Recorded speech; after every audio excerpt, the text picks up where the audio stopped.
পদ হারানোতে খারাপ লাগে এই জিনিসটাই যে হারানোর মতো কোনো কিছু আমি করিনি, যে কারণে পদ হারাইতে পারে বা অন্য অনেকেরই পদ যেসব কারণে গেছে, আমার কারণটা সম্পূর্ণ ভিন্ন ছিল।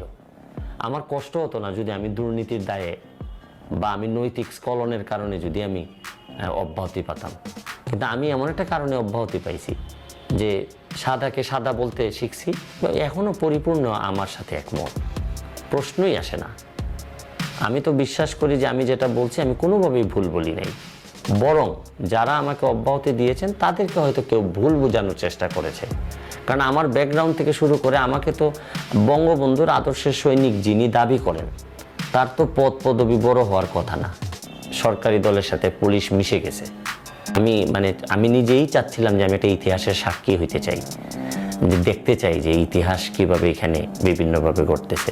শরীয়তপুরের একজন ওসি, অফিসার ইনচার্জ, উনি একটা পলিটিক্যাল প্রোগ্রামে ছাত্রলীগ, যুবলীগ, আওয়ামী লীগের সাথে উনি নিজেই স্লোগান দিচ্ছিলেন, আওয়ামী লীগের স্লোগান।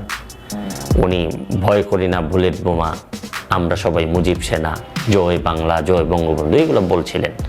তো আমি প্রতিবাদ করেছিলাম ফেসবুকের মাধ্যমে। আমি বলছিলাম যে উনি তো প্রজাতন্ত্রের কর্মচারী, প্রজাতন্ত্রের কর্মচারীরা রাজনৈতিক স্লোগান দিতে পারেন না।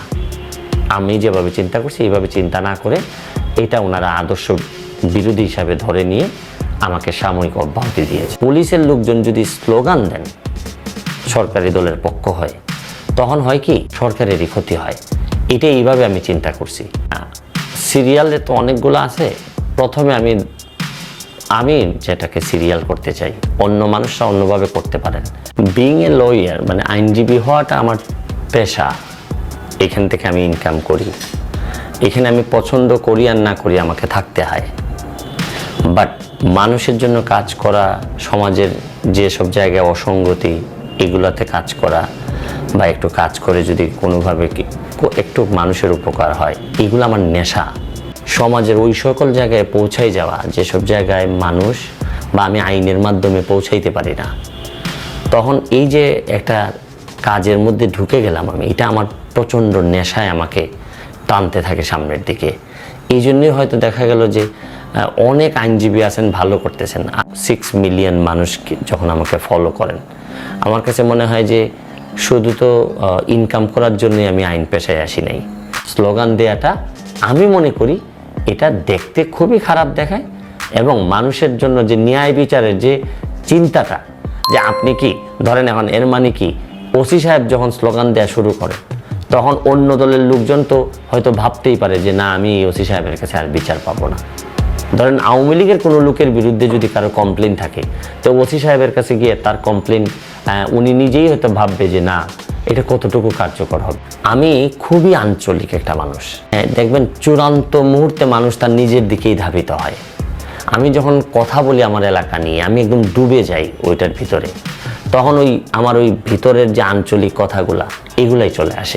প্রথমটা ছিল ওসি মুয়াজ্জেমের বিচারের মুখোমুখি করানো। পদ কোনো বড় জিনিস না। ইভেন আমার এই ধারণাটা আপনি পরিষ্কার হয়ে যাবেন যে মনের মধ্যে এমপি মন্ত্রী রেখে যে আপনি এমপি মন্ত্রী হইতে চান, এইরকম তীব্র মনোবাসনা রেখে, বা দলের কোনো নেতা হইতে চান, তীব্র মনোবাসনা রেখে যে আপনি যে কাজ করে যাবেন, যখন যাই করেন না কেন, এই তীব্র মনোবাসনা আপনাকে সোনার বাংলা বানাইতে দিবে না। আমার কাছে কোনোদিনই আমি খুব বেশি জাতীয় পর্যায়ে কাজ করব এরকম চিন্তা চেতনা এখনও আমার মধ্যে নাই। ফেনীর ঘটনায় দেখেন আপনি, ওসি মুয়াজ্জেম কিন্তু বেঁচে যাচ্ছিলেন, চার্জশিটে হত্যা মামলায় চার্জশিটে তার নাম ছিল না, ওইটাতে ওনার 8 বছরের সাজা হয়। এটা ছিল আমি মনে করি আইনজীবী হিসাবে আমার একটা বড় সফলতা। যে এলাকাটাকে আমার জন্মস্থান আমি ধারণ করি, আমি কোনোটাই বেছে নিতে চাই না। আমি শুধু পরিচয়টাও না, আমার প্রতিটা পরিচয় যেন হয় মানুষের কল্যাণে। যদি হয় যে কোনো জায়গায় আমি কাজ করতে রাজি, কাজ করছি অলরেডি। আমি এমন না যে ঠিক স্পেসিফিক্যালি ওই পরিচয়টার জন্য আমি কাজ করব। আমি কাজ করছি, কাজ করে যেতে চাই, তারপর মানুষ যেদিকে আমাকে নিয়ে যায়। যে পদ আমার, এটা তো যদি আমি আওয়ামী লীগের বিরুদ্ধে যাই, এইরকম চিন্তা করতাম যদি, তাহলে আমি এত সাহস করে কথাটা বলতাম না। তবে কথাটা তো ধরেন আমি যে দলটা করি, এই দলটাকে সবসময় আমার ইচ্ছা থাকে যে দলটা ভালো করে কীরকম জিনিসগুলো তুলে ধরতে চাই।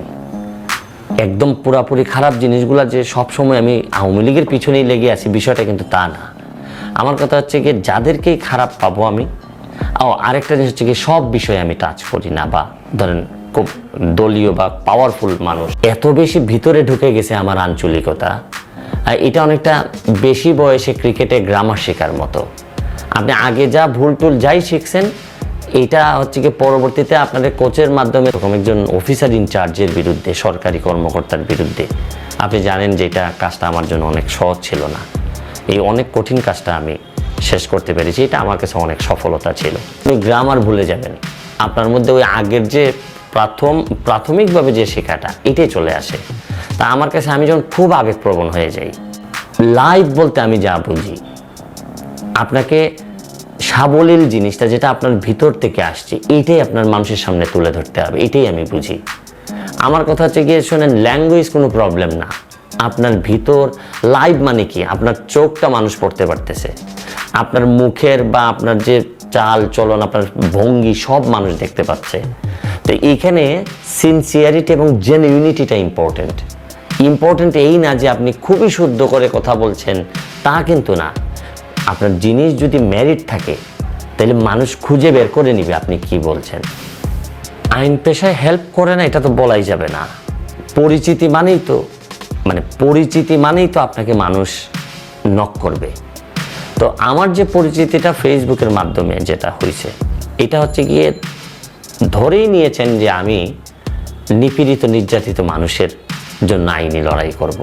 ফেসবুক আমাকে এই আইডেন্টিটিটা দিচ্ছে। আমার কাছে কিন্তু খুব বেশি ধরেন খুব ধনী বা ওই রকম ক্লায়েন্ট কিন্তু আসেন না। আমার কাছে একদম সাধারণ নির্যাতিত নিপীড়িত মানুষরা ফেসবুকের মাধ্যমে তাদের একটা ধারণা হয়েছে যে আমি মনে হয় সম্ভবত কেউ যখন ওনাকে দেখে না, সম্ভবত আমি ওনাকে ফিরাই দিব না। আমি তো আইন পেশায় আসার কোনো কথাই ছিল না। আমি তো ঢাকা বিশ্ববিদ্যালয়ে মার্কেটিংয়ে আমি BBA করি। তো তখন সামহাও আমি পলিটিক্সে ইনভলভ হয়ে গিয়েছিলাম, ছাত্রলীগের রাজনীতি করতাম। তখন আমার মনে হয়েছে যে রাজনীতি করার উদ্দেশ্য ছিল আমার মানুষের সেবা করা। তো মানুষের সেবা যদি আমি প্রপারলি করতে চাই, তা আমার পক্ষে চাকরি করে করা কঠিন। আমি একটা ইন্ডিপেন্ডেন্ট প্রফেশন চাচ্ছিলাম। আর বাংলাদেশে আরেকটা জিনিস খেয়াল করে দেখলাম আমি, যে আর্থসামাজিক অবস্থা, বাস্তবতা, এখানে কয়েকটা পেশা আছে, এই পেশাতে কাজ করলে আপনি কিছুটা স্ট্রং থাকবেন। আপনি পুলিশে যেতে পারেন, আপনি আমলা হইতে পারেন, আর এদিকে একজন আইনজীবী হইতে পারেন। আমি দেখলাম যে আইনজীবী হওয়ার বা আমার যেহেতু কথা বলার স্পিড আছে, তাহলে আমি আইনজীবী না কেন। তখন আমি বার এটলো করতে লন্ডন চলে যাই। 38টা ব্রিজ বানাইতে যদি পারি, আমার একটা পুরাপুরি বিশ্বাস, MP মন্ত্রী না হইতে পারলে আমার কোনো দুঃখ নাই, আমি রেকর্ড ভাঙতেছি। MP মন্ত্রী হওয়া ছাড়া কি কাজ করা যায়, এই রেকর্ডটা দিন দিন আমি বড় করতেছি। আমিও ভয় পাই, কিন্তু আমার কাছে মাঝে মধ্যে খুবই ডেসপারেট হইতে ইচ্ছা করে। কিন্তু যখন আমাকে মানুষগুলো বলে যে খুবই ডেসপারেট হয়ে একেবারে পতন হওয়ার চেয়ে অল্প অল্প করে কিছু মানুষের সেবা করে যান না, আপনি তো ইনস্টিটিউশন না, আপনি তো ব্যক্তি, তখন হয়তো অনেক কিছুর সাথে মানায় নেওয়ার চেষ্টা করি। সৈয়দ সাইদুল হক সুমন, জন্ম 3 সেপ্টেম্বর 1979, যিনি ব্যারিস্টার নামেও অধিক পরিচিত, একজন বাংলাদেশী আইনজীবী, রাজনীতিবিদ।